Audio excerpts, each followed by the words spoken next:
주님의 평강이 모든 성도님들 가운데 함께 하시기를 축복합니다. 아멘. 네. 오늘은 어린이 주일입니다. 하나님께서 우리에게, 우리 가정에 귀한 선물을, 자녀들을 우리에게 주셨습니다. 믿음 안에서 우리 가정이 그렇게 세워져 가고 하나님께서 주신 선물로 주신 자녀들이 몸과 마음이, 믿음이 건강하게 성장해 가기를 축복합니다.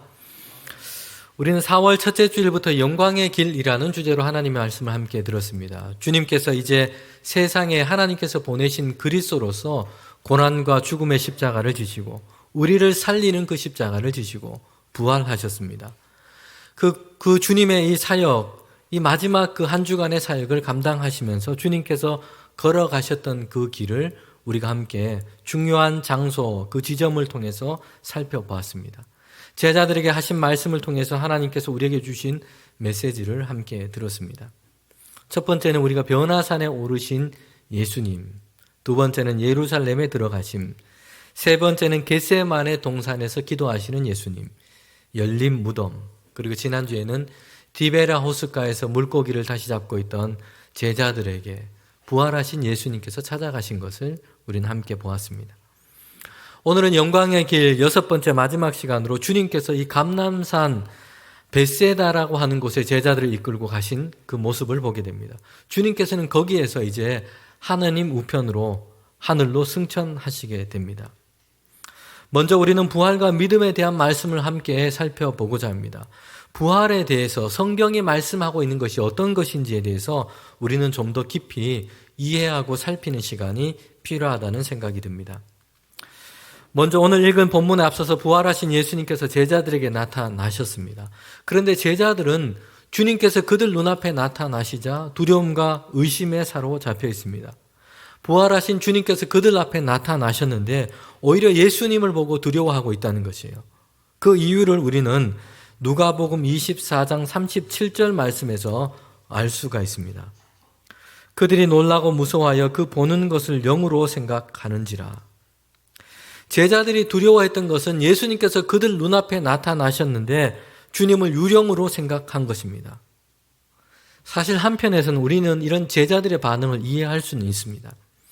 며칠 전에 그들 눈앞에서 십자가를 지시고 죽으시는 예수님의 그 죽음을 그는 보았습니다.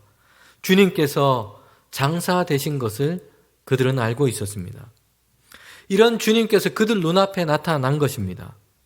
부활이라고 하는 것, 예수님 이전에 주님께서 부활하신 그 사건 이전에는 아무도 경험하지 못했던 일이었습니다. 스스로 생각하거나 상상하지 못한 일이 그들 눈앞에 나타난 것입니다. 성도 여러분, 우리나라가 30년, 40년 전에 작은 동네에는 텔레비전 있는 집이 한두 집 있었습니다. 그래서 그 당시 우리 어른들이 잘 아시는 것처럼 김일 선수라든지 홍수환 선수 이런 선수들이 운동 경기하는 그런 날이 되면 동네 사람들이 그 집에 다 모여서 함께 텔레비전을 봤습니다. 그런 시대에도 어떤 사람은 이제 곧 우리나라에 이 시대에 집집마다 이제 텔레비전이 생기고 또 많은 사람들이 그때에는 전화기를 휴대하며 살 것이다 라는 생각을 하는 사람들이 있었습니다. 지금 가지고 있는 것, 지금 발전해 가고 있는 그 기술을 연장선상에서 이렇게 확대해서 그들이 앞으로 일어날 일에 대해서 예견한 것입니다. 상상하고 그렇게 예상을 한 것이죠. 그런데 부활이라고 하는 것은 전혀 다른 차원의 문제였습니다. 예수님이 부활하신 이 사건은 사람들이 역사 속에서 한 번도 경험해 보거나 보지 못했던 일이었습니다. 그래서 예측하거나 예견할 수 없는 일이었습니다. 완전히 다른 차원의 문제가 그들 앞에 일어난 것입니다. 예언자들은 말씀을 통해서 예언을 했습니다. 예수님은 말씀을 통해서 이미 그들 가운데 말씀을 하셨습니다. 그런데 전혀 이 부활이라고 하는 것은 그들의 경험과 지식의 영역 밖에 있었기 때문에 그 일이 어떻게 일어날지 사람들은 이해하거나 예측할 수 없었다는 것이에요. 사실 지금도 부활은 기독교 외의 다른 종교에서는 찾아볼 수가 없습니다. 이것은 부활이라고 하는 이 사건이 사람들의 종교적인 상상력이나 어떤 생각에서 만들어낼 수 없다는 것을 반증하고 있는 것입니다. 제자들은 예수님의 죽으심을 분명하게 보았습니다. 그런데 지금까지 경험하지 못했던 그 부활하신 예수님께서 그들 눈앞에 나타나게 된 것입니다. 그래서 그들의 반응은 유령이 나타났다. 유령의 출몰로 생각한 것입니다. 영의 출몰로 생각했다는 것이에요. 그래서 두려움에 사로잡히게 된 것입니다. 이런 제자들이 예수님의 부활하심을 믿고 부활의 신앙을 갖게 됐습니다. 그것은 예수님께서 부활하신 그 자신을 제자들에게 보이셨기 때문입니다. 이런 의미에서 믿음은 성도 여러분 선물입니다. 제자들이 원래 타고난 종교성이 좋고 열심히 그들의 마음과 생각과 믿음을 갖고 연마해서 도달하는 것이 아니었어요. 예수님께서 그들 자신에게 예수님의 이 부활하심을 보여주셨기 때문입니다. 부활하신 예수님께서 자신을 제자들에게 보여주시지 않으셨다면 제자들은 이 예수님의 부활 사건을 유령 출몰 사건으로 그렇게 이해했을 것입니다. 복음서를 읽다 보면 예수님께서 부활하신 주님께서 제자들에게 여러 번 나타나신 것을 거듭해서 기록해 놓고 있습니다. 이미 말씀으로 예고를 하셨어요. 내가 사흘 만에 다시 살아날 것이다. 고난당하고 죽게 될 것이지만 사흘 만에 내가 다시 살아날 것이다. 말씀으로 하셨어요. 그런데 부활하시고는 다시금 제자들에게 나타나신 것입니다. 말씀으로 하신 것에 그치지 않고 그들 가운데 부활하신 예수님께서 나타나신 것이에요. 그리고 그냥 보이신 것에만 그치지 않고 어떻게 하셨습니까? 손과 발의 이 자국을 그들에게 보이시고 고난의 흔적을 보이시고 그들에게 만져보라고 하시고 함께 식사를 나누시기도 하셨습니다. 주님께서 그렇게 하신 이유가 있습니다. 제자들로 하여금 믿도록 하기 위해서였습니다. 제자들은 두려움과 의심 속에 사로잡혀 있었습니다. 그런 두려움과 의심을 다 걷어내고 제자들에게 믿음을 주시기 위해서 예수님께서 그렇게 하신 것이죠. 제자들의 경험, 이해, 지식에서는 두려움과 의심이 나올 수밖에 없습니다. 그러나 예수님께서는 그들 가운데 예고하신 대로 부활하셨고 부활하신 주님께서 그들 앞에 나타나셔서 부활하신 예수님을 보이신 것이에요. 두려움과 의심 가운데 있던 그들 가운데 주님께서 나타나셔서 그들의 손으로 부활하신 예수님을 만지게 하시고 함께 먹게 하시고 눈과 마음을 열어서 이제 믿도록 하신 것입니다. 제자들이 의심과 두려움 속에 이것을 깨고 믿을 수 있었던 이유가 한 가지 있습니다. 그것은 예수님께서 자신을 보이시고 믿게 하셨기 때문이에요. 예수님께서 자신을 드러내시고 자신을 계시하심으로 말미암아 제자들이 이제 예수님을 그 부활하심을 믿게 된 것입니다. 그러기에 믿음은 은혜입니다. 제자들의 의지력과 결단력이 좋고 종교심이 강하고 이런 문제가 아니라 주님께서 그들 가운데 거듭 보이시고 그들에게 믿도록 하신 것이에요. 성도 여러분, 우리가 예수님 안에서 하나님을 믿는 믿음도 이와 같습니다. 믿음은 하나님의 선물입니다. 그래서 에베소서 2장 8절부터 9절에 보면 바울이 우리의 믿음과 구원에 대해서 하나님의 선물이다 라고 말씀을 하고 있습니다. 우리에게서부터 비롯되지 않았기 때문에 우리에게는 자랑할 것이 없고 오직 하나님의 은혜요 선물이라고 말씀을 하고 있습니다. 너희는 그의 은혜에 의하여 믿음으로 말미암아 구원을 받았나니 이것은 너희에게서 난 것이 아니요 하나님의 선물이라. 행위에서 난 것이 아니니 이는 누구든지 자랑하지 못하게 함이라. 제자들에게 믿음을 예수님께서 열어주시고 선물로 주셨다는 것입니다. 부활하신 예수님께서 제자들에게 자신을 보이시면서 강조하신 것이 있습니다. 야, 내가 다시 살아났다. 내가 부활했다. 이것을 보이는 것뿐만 아니라 주님께서 하셨던 것은 부활이 무엇인지에 대해서 제자들에게 보이셨다는 것이에요. 예수님의 이 부활은 첫 열매라고 했습니다. 예수님만 부활한 것이 아니라 주님 안에서 죽은 모든 사람들이 마지막 때에 주님이 하신 것처럼 부활할 것이라고 성경은 말씀하고 있습니다. 마지막 날에 주께서 다시 오실 때에 무덤이 열리고 사망이 메고 있는 모든 것이 다 끊어지고 성도인 저와 여러분이 예수님처럼 부활할 것입니다. 이 부활의 신앙이야말로 기독교가 믿는 신앙의 가장 중요한 것이요 출발입니다. 그리스도인은 세상에서 착하게 살아야 됩니다. 의롭게 살아야 됩니다. 좋은 일도 많이 해야 합니다. 그런데 기독교 신앙은 이처럼 착하게 살자 어떤 윤리적인 가르침, 이것이 중심에 있지 않습니다. 기독교 신앙의 이정표는 예수님께서 우리를 위해서 행하신 사건, 십자가와 부활에서부터 출발하고 있다는 것이에요. 속죄와 영생에 관한 것입니다. 우리에게 이루신 그 하나님의 나라를 품고 살도록 하시는 것입니다. 그 믿음 안에서 우리가 하나님의 선한 역사를 이 세상 가운데 이루어 가도록 하시는 것입니다. 부활은 기독교 신앙의 출발이요 가장 중심에 있는 신앙의 고백입니다. 기독교 신앙은 이 생의 문제를 다루는 것에 그치지 않고 오히려 더 중요한 것은 영원한 생명에 대해서 말씀하고 있다는 것이에요. 이것이 부활을 통해서 우리에게 이루어진 하나님의 역사, 우리에게 드러난 하나님의 역사에 대해서 말씀하고 있습니다. 바울은 그래서 부활이 없으면, 죽은 자의 부활이 없다면, 예수님의 부활이 없다면 자신들이 전하고 있는 이 복음 전파하는 것도 헛된 것이고 우리의 믿음도 다 헛된 것이고 세상에서 믿는 우리가 가장 불쌍한 사람이 될 것이라고 그렇게 얘기를 했습니다. 부활, 그 신앙이 가장 중요하고 가장 출발점이기 때문에 그렇습니다. 성도 여러분, 그런데 우리는 이 부활에 대해서 성경이 말씀하고 있는 것에 대해서 정확하게 잘 모르는 경우가 많습니다. 제자들이 부활하신 예수님을 처음 만났을 때 그들은 영의 출몰로 그렇게 생각했다는 것이요. 제자들의 이런 오해가 있었다는 것입니다. 그래서 예수님께서는 부활하신 주님을 보이실 뿐만 아니라 부활이 무엇인지에 대해서도 제자들에게 말씀하시고 그들에게 믿도록 하신 것입니다. 부활에 대한 가장 많은 오해는 제자들처럼 예수님의 부활을 어떤 영적인 것의 출몰로 생각하는 것입니다. 죽지 않은 영혼이 제자들 앞에 나타난 그런 현상으로 생각하는 것입니다. 성경에서 제자들처럼 많은 사람들이 부활에 대해서 영에 관한 현상으로만 생각을 하기 쉽습니다.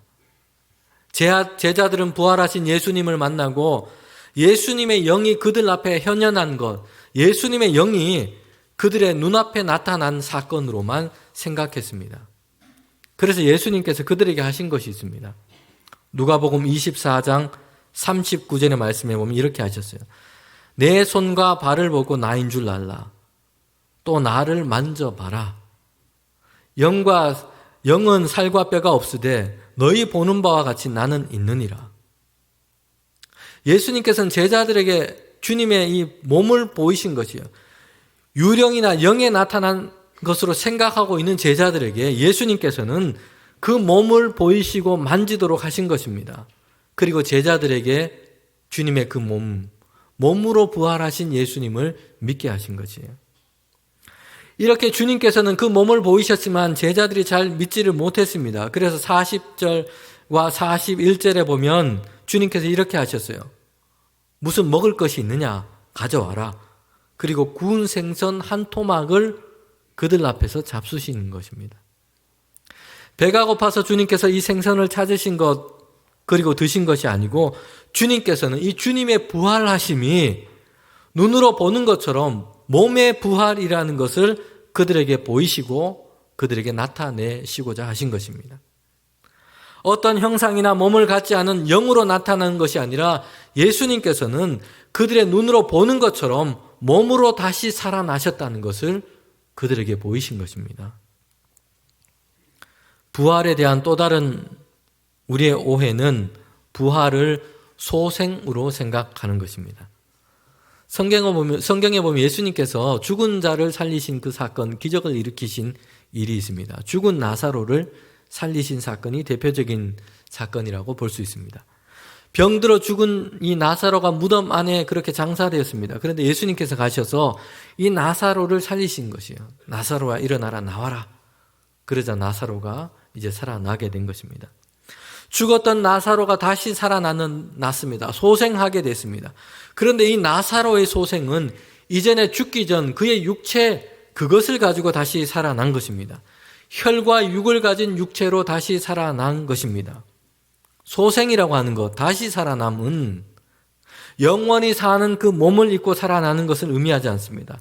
나사로는 주님께서 베푸신 그 기적, 그 놀라운 일로 인해서 그는 다시 살아났습니다. 소생했습니다. 그러나 그는 이전에 그 육체를 가지고 다시 살아난 것입니다. 그래서 세월이 흘러가면 그는 다시 늙어져 갈 것입니다. 점점 쇠약해져 갈 것입니다. 병들기도 하고요. 그리고 육에 속한 몸, 연약한 질그릇 같은 몸입니다. 나사로는 소생했지만 그래서 언젠가는 다시 육체의 죽음을 그는 맞게 될 것입니다. 영원히 사는 것이 아니라 그는 육신의 죽음을 맞게 될 것입니다. 소생이라고 하는 것은 영원히 사는 몸으로 다시 살아난 것을 의미하지 않습니다. 그러나 이에 반해서 부활은 영원히 사는 몸을 입고 다시 살아난 것을 뜻합니다. 예수님께서 부활하셨고 창자국과 못자국을 제자들에게 만지도록 보이셨습니다. 몸을 가지고 부활하신 것이에요. 그런데 그 부활하신 몸은 죽음 전에 있었던 육체의 몸과는 다르다는 것을 우리는 성경을 통해서 보면 알 수 있습니다. 예수님께서 부활하신 후에 제자들에게 나타나셨는데 제자들이 주님을 알아보지 못했다는 것이에요. 엠마오로 가는 두 제자가 있었습니다.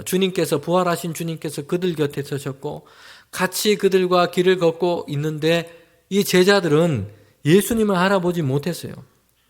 이전에 주님과 동행했던 제자들입니다. 주님을 잘 알고 있는 사람들이었어요.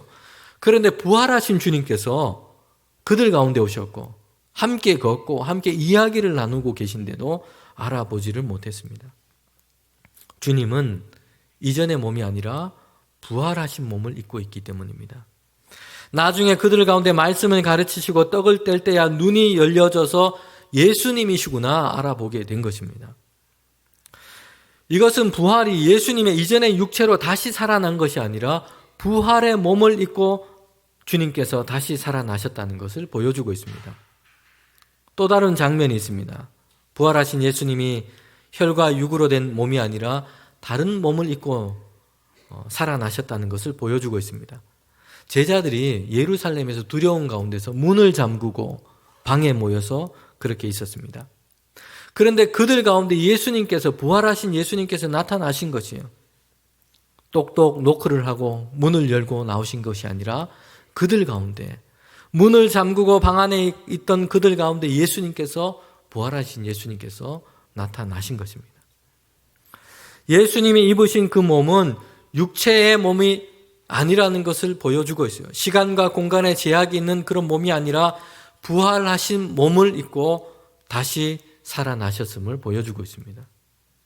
부활은 이처럼 사망과 죽음의 지배 아래 있는 육체로 다시 살아나는 것을 의미하지 않습니다. 하늘에 속한 새로운 몸, 신령한 몸을 입는 것, 이것이 부활입니다. 고린도후서 5장 1절부터 5절까지 보면 예수님께서 육체의 죽음, 이것을 막고 이제 부활의 몸을 입는 것, 주님처럼 우리에게 일어날 그 일에 대해서 은유적으로 말씀하고 있는 것을 보게 됩니다. 바울은 그 앞부분에서 그리스도 안에 소망을 가진 사람은 겉사람은 후패해져 가나 속사람은 날로 새로워진다 말씀을 하고 있습니다. 그리고 5장을 시작하면서 이렇게 말씀을 하고 있는 것이에요. 고린도후서 5장 1절에 보면 만일 땅에 있는 우리의 장막이 무너지면 하나님께서 지으신 집 곧 하늘에 있는 영원한 집이 우리에게 있는 줄 아느니라. 바울은 이 말씀을 은유적으로 말씀을 하고 있다는 것이에요. 육체의 죽음과 부활에 대해서 말씀을 하고 있습니다. 땅에 있는 우리의 장막, 이것은 우리의 육체의 몸을 뜻합니다. 이 육체가 죽고 무너지게 나면 하늘에 있는 영원한 집이 우리에게 있다고 말씀을 하고 있습니다. 몸을 집으로 비유했으니까 다시 말씀드리면 땅에 속한 우리 이 육체, 이 몸이 무너지고 죽으면 하나님께서 지으신 영원한 하늘에 속한 몸이 우리에게 있다고 말씀을 하고 있는 것입니다. 부활은 그래서 이 영원한 부활의 몸을 입는 것, 영원한 몸을 입는 것을 의미하고 있습니다. 고린도 전서 15장은 바울이 기록한 부활장입니다. 부활에 대해서 가장 자세하게 설명을 하고 있습니다. 여기에서 바울은 다시 한번 부활의 몸에 대해서 말씀을 하고 있어요. 고린도전서 15장 42절부터 44절에 보면 죽은 자의 부활도 그와 같으니 썩을 것을 심고 썩지 아니할 것으로 다시 살아나고 욕된 것을 심고 영광스러운 것으로 다시 살아나며 약한 것으로 심고 강한 것으로 다시 살아나며 육의 몸으로 심고 신령한 몸으로 다시 살아나나니 육의 몸이 있은즉 영의 몸도 있느니라. 아멘. 고린도전서 15장 47절부터 49절에도 다시 한번 육체의 몸과 부활의 몸을 대비시켜서 말씀을 하고 있어요. 첫 사람은 땅에서 났으니 흙에 속한 자이거니와 둘째 사람은 하늘에 속한 자니라. 우리가 흙에 속한 자의 형상을 입은 것 같이 또한 하늘에 속한 이의 형상을 입으리라. 성경 말씀은 우리에게 부활의 몸이 있다고 말씀을 하고 있습니다. 부활의 몸은 땅에 속한 몸, 혈과 육에 속한 몸과는 다른 신령한 몸, 하늘에 속한 몸이라고 밝히고 있습니다. 부활은 땅에 흙에 속한 몸이 아니라 하늘에 속한 몸을 입는 것입니다. 혈과 육의 몸이 아니라 영적이고 신령한 몸을 얻는 것입니다. 썩을 몸이 아니라 썩지 않은 영원한 몸을 얻는 것입니다.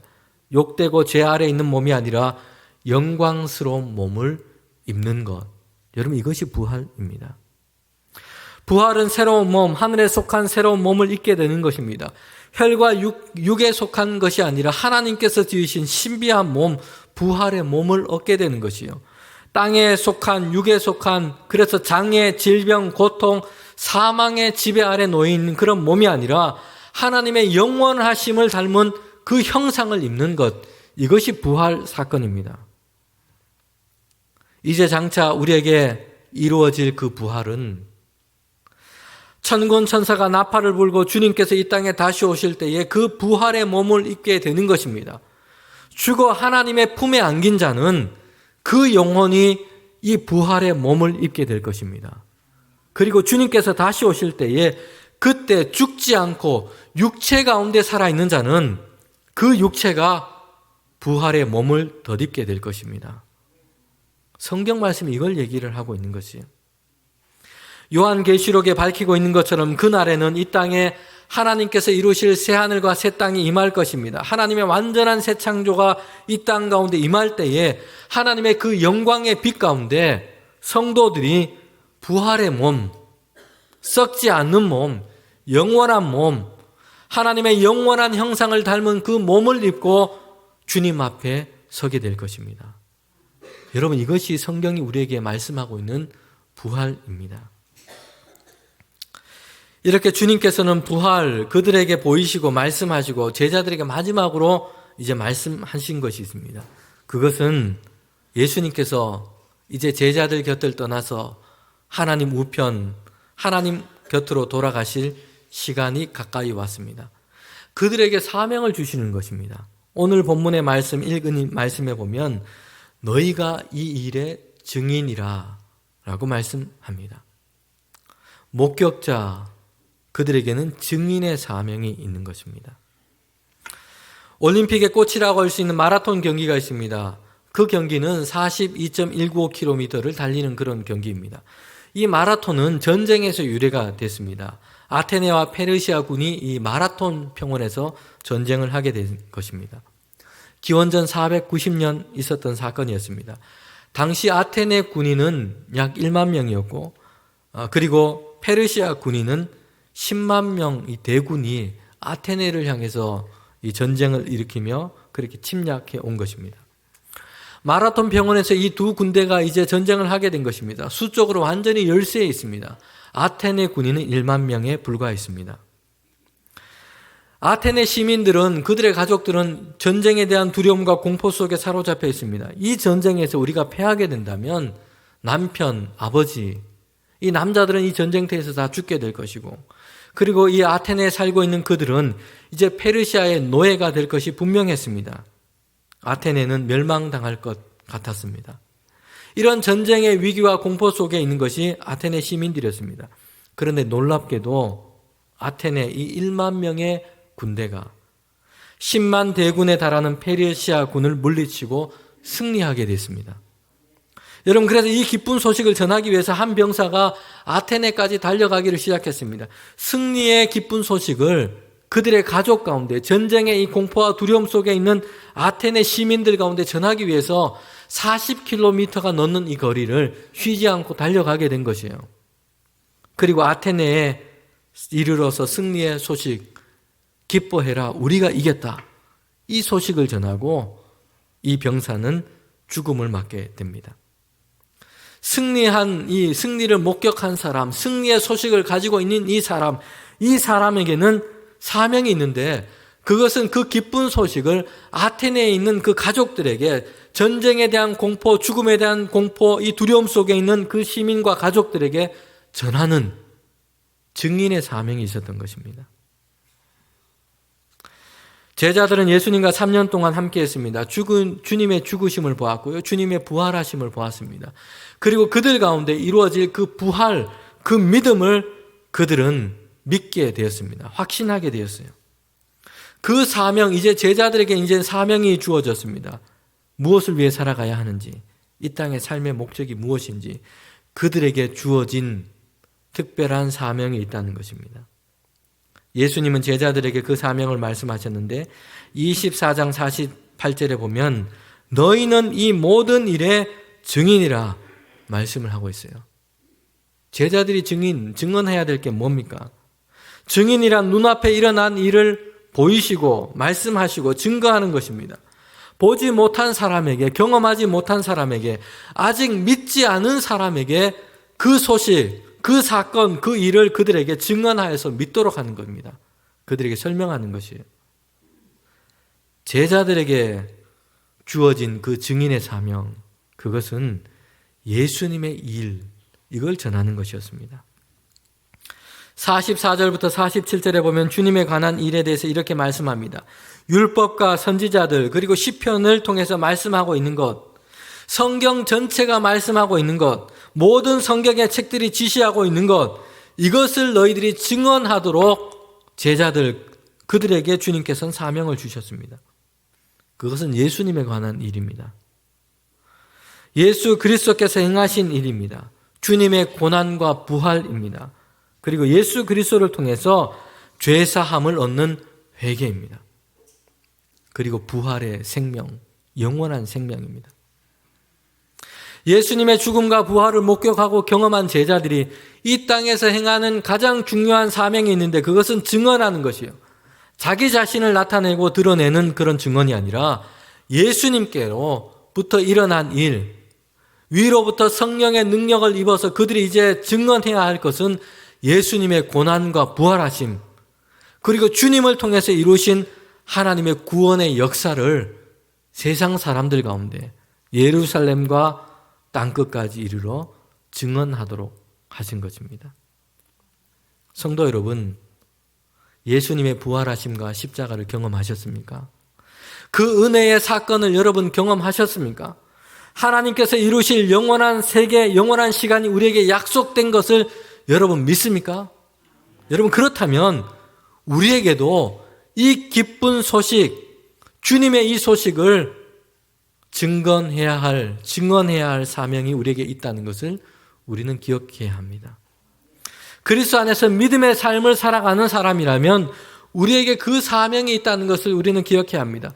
위로부터 능력이 임해서 예수님의 십자가와 부활, 복음의 증인으로 살도록 우리를 세우셨다는 것을 기억해야 합니다. 오늘 주님께서는 이제 영광의 길 마지막 지점에 이르렀습니다. 그것은 베다니의 제자들과 함께 도착한 것입니다. 베다니는 감람산 이 동쪽 기슭에 있는 그런 곳입니다. 감람산은 예루살렘 인근에 있는 이 동남쪽에 길게 뻗어 있는 산이었습니다. 부활하신 예수님께서 이제 거기에 베다니라고 하는 곳에 제자들과 함께 이른 것입니다. 감람산은 감람나무가 많아서 붙여진 이름입니다. 이 감람산은 주님의 생애에서 정말 중요한 사건들과 많이 연관되어 있습니다. 주님께서 잡히시던 그날 밤에 겟세마네 동산에서 기도하셨죠. 겟세마네 동산도 감람산 중앙에 있는 동산입니다.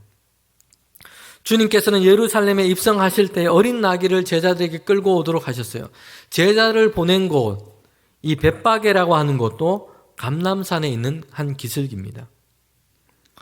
주님께서 행하셨던 많은 일들이 이 감람산에 포함되어 있습니다. 그리고 주님께서 이제 승천하실 때 이른 곳도 바로 감람산, 베단이라고 하는 곳, 이곳에 제자들을 이끌어 그곳까지 가신 것입니다. 예수님께서는 하늘에 오르시기 전에 제자들을 데리고 베다니 앞까지 그렇게 나아가셨다고 말씀하고 있습니다. 성경에 가장 오래된 번역본인 70인경이라는 성경이 있습니다. 전체가 헬라어로 번역된 성경입니다. 이 성경에서 본문인 이 말씀, 제자들을 데리고 베다니로 나아가사 라고 하는 이 단어는 이 성경에서 출애굽 사건에서 사용했던 단어와 동일한 단어를 사용하고 있습니다. 이스라엘 백성을 애굽에서 인도하여 내다 라고 했을 때 그 단어와 동일한 이 헬라어 단어를 사용하고 있다는 것이에요. 그래서 한 신약자는 예수님께서 부활하시고 승천하시고 이 목격한 이 사건, 제자들에게 그것을 보이신 이 사건이 이스라엘 백성이 애굽 땅에서부터 출애굽하여 가나안 땅으로 이르게 한 하나님의 약속의 땅으로 가게 한 그 사건과 은유적으로 연결되어 있다고 이야기를 하고 있어요. 제자들이 부활하신 예수님을 보았고 이제 영광스러운 모습으로 하늘에 올라가시는 그 예수님을 보게 된 것입니다. 예수님의 이 부활과 승천은 사망과 죽음 아래 놓여있던 이 제자들을 이끌어서 내어서 영원한 생명과 소망의 삶으로 인도하여 낸 것입니다. 마치 애굽에서 이스라엘 백성을 인도하여 내서 하나님께서 약속한 땅으로 들어가게 하신 것처럼 주님의 부활과 이 승천이 사망과 죽음 아래 있던 제자들을 이끌어 내어서 영원한 생명과 소망의 삶을 살도록 하신 것입니다. 여러분, 제자들은 이제 축복하시면서 하늘에 올라가시는 예수님을 경배하고 오늘 읽은 이 말씀처럼 기쁨으로 예루살렘에 돌아가고 예루살렘 성전에서 늘 올라가며 하나님을 찬송했다고 말씀하고 있습니다. 더 이상 슬픔도 혼란도 의심에 매여 있지 않고 두려움에 사로잡혀 있지 않고 그들은 예루살렘을 기쁨으로 돌아가게 된 것입니다. 성도 여러분, 예루살렘이 어떤 곳입니까?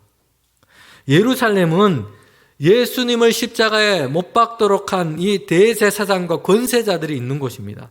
예루살렘은 제자들이 두려움에 사로잡혀 있던 그런 도시였습니다. 문을 잠그고 숨어 있었습니다. 낙심해서 두려움 가운데 있어서 예루살렘을 떠나서 그들은 갈릴리로 내려갔던 것입니다. 그런 제자들이 이제 기쁨을 가지고 예루살렘을 향해서 나아갔던 것입니다. 그리고 날마다 성전에 올라갔습니다. 예루살렘 성전. 예루살렘 성전은 예수님을 대적했던 대제사장과 그 무리들이 활동하고 있는 중심지입니다. 그런데 제자들은 오히려 그 성전에 날마다 올라가서 기쁨으로 충만해서 하나님을 찬송하고 있다고 말씀을 하고 있습니다. 주님께서 약속하신 그 성령을 기다리는 자로 하나님을 찬송하며 성전에 머물렀다고 얘기를 하고 있습니다. 부활의 신앙이 그들에게 이룬 놀라운 변화입니다. 성도 여러분, 저와 여러분이 이 부활 신앙 가운데서 이런 놀라운 새로운 변화를 경험하기를 원합니다. 사실 우리가 지금 살고 있는 이 세상은, 이 현실은 제자들이 만나고 있는 예루살렘과도 같습니다. 대적들이 있고요, 시련과 어려움이 있고 실패도 있습니다. 불의와 악도 있습니다. 죽음도 있습니다. 그런데 우리 앞에는 승리가 약속되어 있습니다. 부활의 신앙을 우리는 가지고 있습니다. 예수 안에서 영원하고 신령한 몸을 입는 부활이 우리에게 있다는 것을 우리는 확신합니다. 우리가 이 땅에 있지만 그러게 이제는 위로부터 임하는 성령의 능력으로 충만하고 죽음의 권세, 죄악의 시험, 두려움과 의심에서 출애굽해서 영원한 생명과 소망의 삶을 살아가는 저와 여러분이 되시기를 원합니다. 제자들처럼 기쁨으로 예루살렘으로 돌아가서 오히려 성전에 올라서 하나님께서 약속하신 위로부터 임할 그 능력을 힘입어 하나님을 찬송하는 저와 여러분, 그런 삶을 살아가는 은혜가 우리에게 있기를 축복합니다. 기도드리겠습니다.